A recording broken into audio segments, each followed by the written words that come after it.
Hi friends, ఓం సాయిరామ్. బాబాగారి ఆశీస్సులు అందరిపైన ఉండాలని మనస్ఫూర్తిగా కోరుకుంటూ ఇక ఈరోజు వీడియోలో బాబాగారు ఒక మంచి సందేశాన్ని అయితే మన ముందుకు తీసుకొచ్చారండి.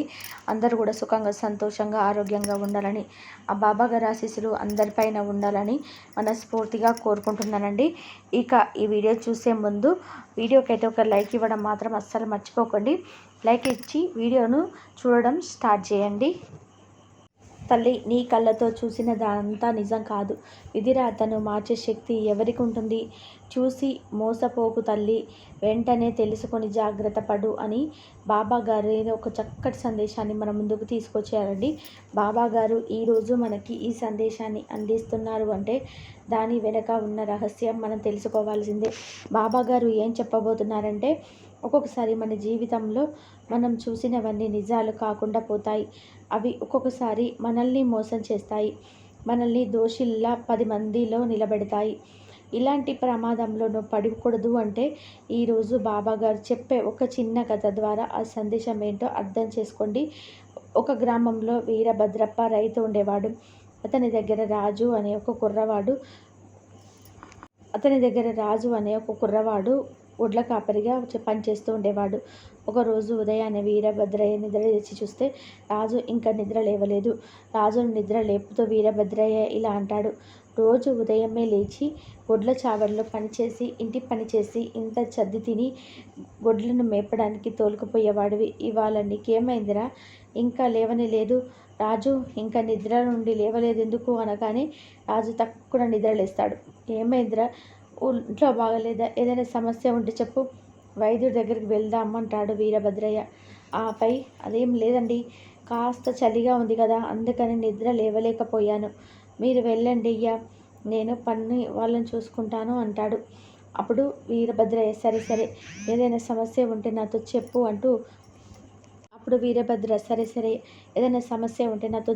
అంటూ నువ్వు ఉండు అని చెప్పి ఇంటిలోకి వెళ్ళిపోతాడు. అన్ని పనులు ముగించుకొని రాజు గొడ్లను మేపడానికి తోలుకెళ్తాడు. గ్రామం వెనకాల ఒక పాడబడిన తోట ఉంటుంది. అందులో ఒకప్పుడు మంచి మంచి పళ్ళ వృక్షాలు ఉండేటివి, కానీ ఇప్పుడు ఆలనా పాలన లేక తోటంతా ఏవేవో పిచ్చి మొక్కలు మొలిచాయి. గడ్డి విపరీతంగా పెరిగింది. ఆ తోటలో పశువులకి కావలసినవి మేత దొరుకుతుంది. అందుకని అందరూ గొడ్లను అక్కడికి తోలుకొని వస్తారు. ఇంతలో అక్కడికి అంజయ్య అనే మరో వ్యక్తి వస్తాడు. అప్పుడు రాజు, ఏరా అంజీ, ఇవాళ నేనే ఆలస్యం అనుకుంటే నాకన్నా ఆలస్యంగా వచ్చావే ఏంటి అని అడుగుతాడు. అప్పుడు అంజయ్య, మా అయ్యగారికి ఒంట్లో బాగోలేదు, ఆయనను చూడడానికి చుట్టాలు వచ్చారు, అందుకే ఈ ఆలస్యం. నీకెందుకు ఆలస్యమైంది అని అంజయ్య అడుగుతాడు. అప్పుడు రాజు, రాత్రి ఏదో ఆలోచిస్తూ సరిగ్గా నిద్ర పట్టలేదు. తెల్లవారుజామున ఎప్పుడో నిద్ర పట్టింది. అప్పుడు నాకు ఒక మంచి కల వచ్చింది. ఇంతలో మా అయ్యగారు నన్ను నిద్ర లేపేశారు అనగానే అంజయ్య, ఏంటా కల అని అడుగుతాడు.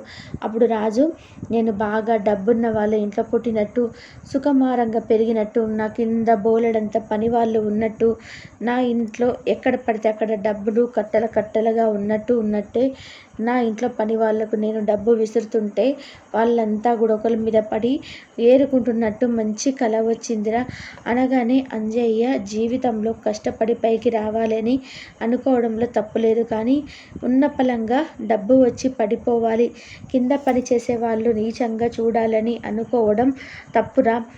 ఒక విషయం మర్చిపోకు, మనం కూడా ఒకరి కింద పని వాళ్ళమే కదా అనగానే రాజు, ఇప్పుడు నేనేమని అన్నాను? హరికథ చెప్పావు, కళలు ఎక్కడి నుంచో రావురా, మన మనసులోని ఆలోచనలే మన కళ రూపంలో వస్తాయి.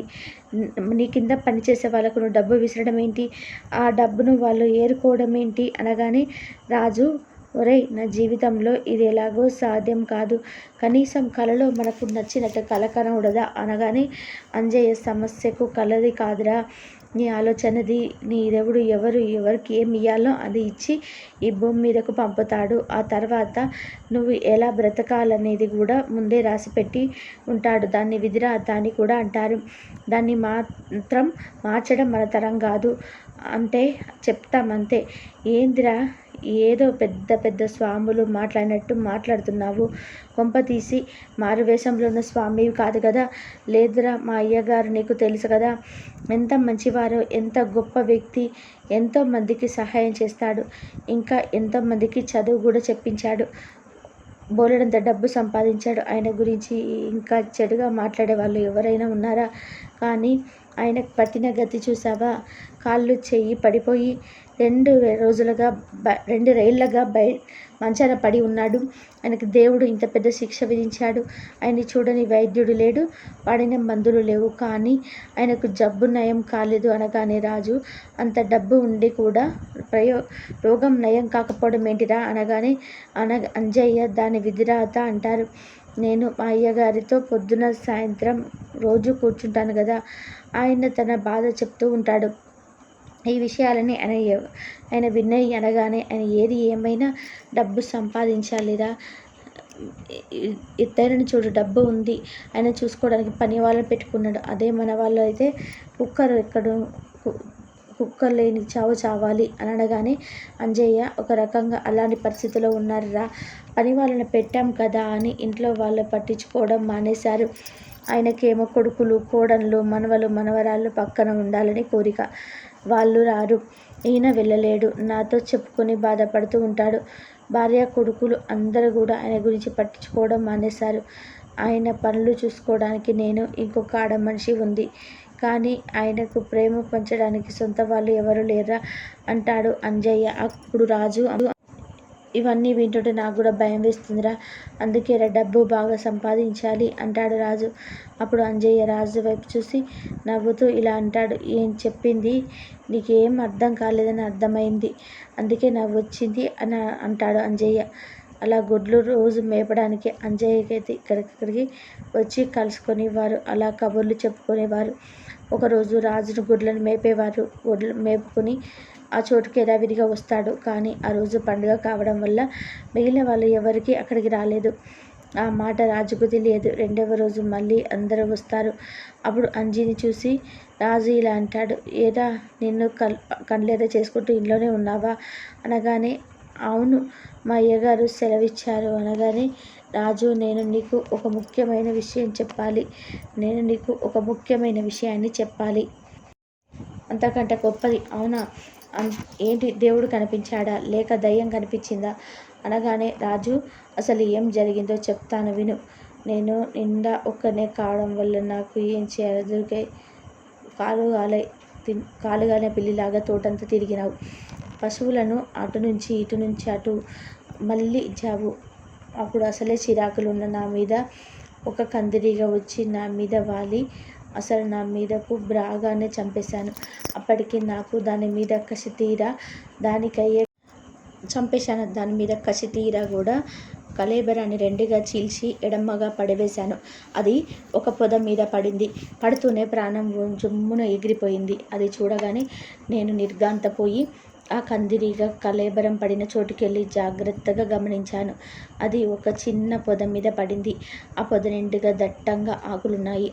ఆకులు మిగిలిన ఆకులకు కాకుండా ఎంతో వింతగా ఉన్నాయి. ఆ ఆకుల మహిమ వల్లే చచ్చిన కందిరీగా బతికి ఉంటుందని నాకు తోచింది. సంజీవిని మొక్కల గురించి వినడం చేత సంజీవిని మొక్క అయ్యి ఉండొచ్చని నేను జాగ్రత్తగా గుర్తుంచుకున్నాను. అయినా నాకు ఆ సంజీవిని మొక్క పైన పూర్తిగా నమ్మకం కుదరలేదు. ఆ పొద మీద విసిరేసిన కందిరీగా నేను చంపింది కాదేమోనని తోటంతా కూడా వెతికి ఒక చచ్చిపోయిన మిడత కళేబరాన్ని వెతికి తెచ్చి దాన్ని సంజీవి మొక్క పైన ఉంచాను. క్షణంలో అది కదిలి అటు ఇటు తిరిగి రివ్వున ఎగిరిపోయింది. అప్పుడు ఆ కదిలించిన సంజీవిన మొక్క అని దాన్ని తాకేస్తే చనిపోయే ఏ ప్రాణైనా బతుకుతుందని ఖచ్చితపరుచుకున్నాను అని రాజు చెప్పగా అలా అంటాడు. మిడత బతకడం ఏంటి, రాత్రులు నిద్రపోవడం మానేసి అందుకే ఎవరితో పగడి కంటున్నావో, నువ్వు ఎన్నైనా చెప్పు, నేను చెప్పింది నిజం. ఇది ఎవరికైనా చెప్తే పిచ్చోళ్ళు అనుకుంటారు, చెప్పలేదు. నీతో నేను చెప్తే పగడి కళ అంటున్నావు. సరే నువ్వు నమ్మకపోతే నాతో రా, నేను అసలు ఎక్కడుందని చూపిస్తాను అని రాజు అంజయ్యని వెంట పెట్టుకొని ఆ సంజీవని మొక్క ఉన్న చోటికి తీసుకెళ్తాడు. ఆ మొక్కను కూడా చూపిస్తాడు. ఈ మొక్క చూడడానికి వింతగానే ఉంది, కానీ ఇది సంజీవని మొక్క అని నమ్మడం ఎలా అనుకుంటూ ఆ తోట మొత్తం వాళ్ళు వెతకగా వాళ్ళకి ఒక చనిపోయిన పాము కనిపిస్తుంది. దాన్ని తీసుకొచ్చి ఆ మొక్క మీద పెడతారు. అది వెంటనే బతికి అంజయ్య రాజు మీదకు బుసలు కొడుతూ దూకుతుంది. వాళ్ళు భయంతో అక్కడ నుండి పారిపోతాడు. అప్పుడు పాము కూడా ఎక్కడో వెళ్ళిపోతుంది. వాళ్ళు తిరిగి ఆ మొక్కల దగ్గరకు వస్తారు. నువ్వు చెప్పింది నిజమేరా, అది సంజీవని మొక్కే, లేకపోతే ఆ పాము ఎందుకు చంపాలని చూస్తుంది? నీ ప్రాణం మీదకు వస్తే కానీ నీకు తెలియట్లేదు. అది సరే కానీ నీకు తెలియట్లేదు. దీంతో మనకెంతో మందికి చనిపోయాడనుకుని ఆశను వదులుకున్న వారిని బతికిస్తే వారు ముందే ఆనందం ఎంత అద్భుతంగా ఉంటుంది కదా. వారి ఆనందం ఏమో కానీ నీ ఆనందం బాగా నస్తుంది. ఈ ప్రజాసేవకు ఉపయోగించడానికి వీలు లేదు. మనం బాగుపడాలి, డబ్బులు సంపాదించాలి, గొప్పవాళ్ళం అవ్వాలి. మనం అందరికీ ఉచిత సంజీవిని సత్రం తెరిచే ప్రయత్నం చేయకు. అంటే ఏంటి, ఇప్పుడు ఈ మొక్కతో వ్యాపారం చేద్దాం అనుకుంటున్నావా? నువ్వే పేరైనా పెట్టుకో, నేను ఉచితంగా ఎవరిని బ్రతికించను అంటే సరే, కానీ విధిరాత ఎలా ఉంటే అలా జరుగుతుంది. ఈ మొక్క ద్వారా నువ్వు గొప్పోడివి అవ్వాలి అంటే ఎవరు మాత్రం ఆపగలరు? ఇప్పుడు నువ్వు నా దారికి వచ్చావు. పెద్ద పెద్ద వైద్యులు స్వాములు కూడా చేయలేని పని ఈ ప్రపంచంలో నేను మాత్రమే చేయగలను. నాకెవరు పోటీ లేరు. ఇంకెవరికి ఈ విద్య తెలియదు. కాబట్టి ఎవరైనా సరే నేను అడిగినంత ఇవ్వాలి. ఈ దెబ్బతో నేను కోటీశ్వరుని అవుతానని రాజు అంటూనే, రే అంజే, ఒక్క విషయం మాత్రం గుర్తుపెట్టుకో. నాకు తెలియకుండా నువ్వు ఎవరినైనా ఇక్కడికి తీసుకొచ్చే ప్రయత్నం చేశావో నేనెందుకు అలా చేస్తాను? ఆ చెట్టును గమనించి నువ్వు నీకే సొంతం. నీకు అడగకుండా ఎవరినికి ఇక్కడికి తీసుకురాను అంటాడు అంజయ్య. ఇక అలా కొద్ది రోజులు గడుస్తాయి. ఒకనాటి తెల్లవారుజామున ఆ ఇంటి యజమాని చనిపోతాడు. నిద్రిస్తున్న రాత్రి వచ్చేసి అంజయ్యని ఇలా అంటాడు, ఒరేయ్, మా అయ్యగారు చనిపోయారా? ఒకసారి ఆయన్ని సంజీవిని మొక్క దగ్గరికి తీసుకెళ్ళి బ్రతికించే ప్రయత్నం చేద్దాం రారా. నువ్వేమి కంగారు పడకురా. ముందు వాళ్ళ చుట్టానికి కొడుకులకు కబురు పెట్టు. వాళ్ళను రానివ్వు. జరగవలసిన కార్యక్రమాలని జరగనివ్వు. ఇక శ్మశానానికి తీసుకువెళ్దాం అనుకున్నప్పుడు మనం అతన్ని బ్రతికిస్తాము అని చెప్దాం. అప్పుడు మనకి అడిగినంత సొమ్ము ఇస్తారు. అందరిలో మనకు మంచి పేరు వస్తుంది. అప్పటి వరకు మనం కూడా అక్కడే ఉండి వేడుక చూద్దాం. ఆ మాటతో అంజికి చాలా కోపం వస్తుంది. ముందుగా ఆయనను బ్రతికించరా, నీకెంత కావాలో నేను వారిని అడిగి ఇస్తాను.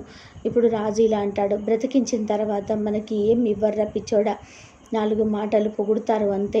అందుకే ముందుకే బేరం మాట్లాడి ఆ తర్వాత బతికిద్దామని ఎంత బ్రతిమిలాడినా రాజు ఒప్పుకోలేదు. ఇక లాభం లేదనుకొని అంజి వెళ్ళిపోతాడు. అక్కడ చావు ఇంట్లో ఒక్కొక్కరు ఒక్కొక్కలాగా మాట్లాడుతూ ఉంటారు. వాడికి గ్రామంలో కొడుకులకు మిద్దె కట్టించాడు. ఆయనకు ధనికుడే కాక పరమాత్ముడు కూడా. గుడి కట్టించారు, నూతులు బావులు తవ్వించాడు, సత్రాలు కట్టించాడు, ఇల్లు కట్టుకునే వాళ్ళకు, పెళ్ళిళ్ళు చేసుకునే వాళ్ళకు ఎన్నో దానాలు చేశాడు. అందుకే ఆయనని ఊరి జనం దేవుడల్లే చూసేవారు. ఆయన చాలా రోజుల నుండి మజ్జాన పడ్డాడు. ఎన్నో రకాల చికిత్సలు చేశారు. ఎందరో వైద్యులు చూశారు, కానీ ఏ ఒక్క ప్రయత్నం కూడా ఫలించలేదు. రాజు ఈ మాట వింటాడు. ఉదయం వేళ ఇంటి ముందర జనం గుమికూడి ఉంటారు. కొందరు పొగుడుతున్నారు, కొందరు శ్మశానం వైరాగ్యం చెప్తున్నారు. వైద్యులంటే మందులు ఇవ్వగలరు కానీ ప్రాణం పోయగలరా? రాజు ఈ మాట విని నవ్వుకుంటాడు. ఇంతలో కొడుకులు వస్తారు, చుట్టాలు వస్తారు, ఊరిలోని పెద్ద మనుషులు వస్తారు. ఇది సరైన సమయం అనుకొని రాజు వారితో ఇలా అంటాడు, అయ్యగారిని బ్రతికిస్తాను, కానీ నేను అడిగింది కాదనకుండా ఇవ్వాలి. చనిపోయిన పెద్దాయన కొడుకులు మాట్లాడుకొని ఒక నిర్ణయానికి వచ్చి పెద్ద కొడుకు ఇలా అంటాడు, సరే ముందు మా నాయనని బ్రతికించు, నువ్వు అడిగింది ఇస్తాము. అప్పుడు రాజు ఇలా అంటాడు, తర్వాత మీరు ఇవ్వకపోతే పెద్దయ్య గారి గురించి నీకు తెలియదా? వీళ్ళు కాదన్నా ఆయన నీకు ఇస్తాడు. ముందు బ్రతికించు, నాతో పాటు శవాన్ని తీసుకొని రండి అంటాడు రాజు. పాడుబడిన తోటలో సంజీవిని మొక్క ఉంది అంటూ తన అనుభవం అక్కడే వారితో చెప్తాడు. అలా కొంతమంది వాడి మాటలు నమ్మదగినా సరే ఏదో ఒక ఆశ. అంజి కొడుకులు కొంతమంది బయట వాళ్ళు కలిసి రాజు వెంట తోటకు బయలుదేరుతారు. రాజు ముందు గ్రామస్తులు, వెనక ఆ తోటలో ప్రవేశిస్తారు. రాజుకు ఆ మొక్క కనిపించదు. చాలాసేపు వెతుకుతాడు. అయినా కనిపించదు. అంజీ కూడా ఆశ్చర్యపోతాడు. వీరి మాటలు నమ్మి శవాన్ని ఇక్కడి దాకా తీసుకొచ్చాము. శ్మశానానికి వెళ్దాం పదండి అని ఆ ఊరి జనం. నేను అడిగింది ఇవ్వాలా లేకపోతే బ్రతికించను అని బెదిరించావు కదరా అని నలుగురు కలిసి రాజును కొడతారు. శవాన్ని తీసుకుపోతారు. ఇక రాజు, అంజీ అక్కడే మిగిలిపోతారు. నేను చూసిన మొక్క ఎక్కడుందిరా? అసలు ఇక్కడే ఉండాలి కదరా? నాకు బాగా తెలుసు. రోజు నేను దానికి ఒక్కసారైనా సరే చూస్తూనే ఉంటాను. కానీ ఈరోజు ఆ మొక్క కనిపించటం లేదు. ఇది కాదు, ఇది కూడా కాదు అంటూ రాజు ఒక్కడే తోటంతా నడవసాగాడు. రోజు కనిపించే మొక్క మాయమవటం ఒక పక్క, మరొక పక్క జనాలు మాటలు రాజును బాధించాయి. రాజు తోటంతా 5 సార్లు తిరిగి ఆ మొక్క అతనికి ఎక్కడ కనిపించలేదు. ఒరేయ్, నువ్వు ఎంత వెతికినా అది కనిపించదురా. ఎందుకంటే మా అయ్యగారికి తిరిగి బ్రతికే గీత లేదు కాబట్టి. అందుకే నిన్న కనిపించిన మొక్క ఈరోజు కనిపించటం లేదు. ఆయనకు బ్రతికే రాతేమో కానీ నిన్ను ఊళ్ళో వాళ్ళ చేత తన్నులు తిని పరువు పొడగొట్టుకోవాలని రాసి ఉందేమో. ఇదే నా విధిరాత అనుకుంటా అని రాజు బాధపడుతూ ఉంటే అంజీ ఓదారుస్తాడు. అలా రాజు కనిపించని ఆ సంజీవని మొక్క అతని అత్యాశ వలన కనబడకుండా పోతుంది. చివరికి విధిరాతని ఎవ్వరూ తప్పించలేరు అని రుజువు చేసుకుంటుంది. దీన్ని బట్టి బాబాగారు మనకు ఏం తెలియజేస్తున్నారంటే మన కళ్ళతో చూసేవన్నీ కూడా నిజాలు కావు. విధిరాతను మార్చే శక్తి ఎవరికి ఉంటుంది? ఒక్క భగవంతుడికి తప్ప ఎవరికీ లేదు అని. కాబట్టి మనం ఎప్పుడు కూడా మన కష్టాన్ని మాత్రమే నమ్ముకోవాలి. వృధాగా వచ్చింది కదా అని దానిని మోజుతో కష్టాలు కొని తెచ్చుకోకు బిడ్డ అని బాబా గారు మనకు ఈ కథ ద్వారా మనకు చక్కటి సందేశాన్ని తెలియపరిచారండి. ఈ కథ నచ్చిన వాళ్ళందరూ కూడా శ్రద్ధ సబూరి అని కామెంట్ చేయండి. అలాగే ఈ వీడియోను అందరికీ అందేలాగా షేర్ చేయండి, లైక్ చేయండి. ఇంకా ఎవరైనా కొత్తగా మన ఛానల్ని చూస్తున్నట్లయితే దయచేసి సబ్స్క్రైబ్ చేసుకొని సపోర్ట్ చేయండి ఫ్రెండ్స్. మళ్ళీ మరొక మంచి వీడియోతో కలుసుకుందాం. అంతవరకు సెలవు. సర్వే జన సుఖినో భవంతు. సర్వం శ్రీ సాయినాథ్ అర్పణమస్తు. శుభం భవతు. అందరూ బాగుండాలి. అందరిలో మనం ఉండాలి. ఓం సాయిరాం. శ్రద్ధ సబూరి.